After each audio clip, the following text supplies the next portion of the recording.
সুপ্রিয় দর্শক, আসসালামু আলাইকুম। দেখুন, আমরা সুন্দরবনে আসছি। সুন্দরবনের অপরূপ সৌন্দর্য, এই যে লতা পাতায় ঘেরা, হাঁটা চলা যায় না যে অবস্থা এখানে। দেখুন, একটা ফল দেখলাম আমরা। ফলটা দেখি খাওয়া যায় কি না।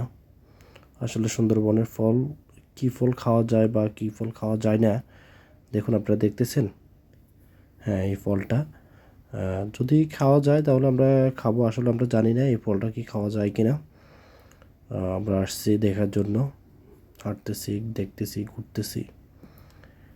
এখন দেখি, সামনের দিকে যাই, দেখি আর কিছু দেখা যায় কি না। আসলে এখানে হাঁটার মতো কোনো অবস্থা নাই, যেহেতু ছোট ছোট যে সুন্দরবনে কি যেমন একটা গাছ আছে, আমি এগুলো আসলে চিনি না, নামও জানি না। হাঁটতে যখন হাঁটি তখন পায়ের মধ্যে করে কাটার মতো। আমি একবার পড়ে যেতেছিলি, যে অবস্থা পড়ে গেলাম। পরে যাই হোক, এই যে আমার পায়ের মধ্যে লাগছে, এই যে পায়ে দিতে পারছে না।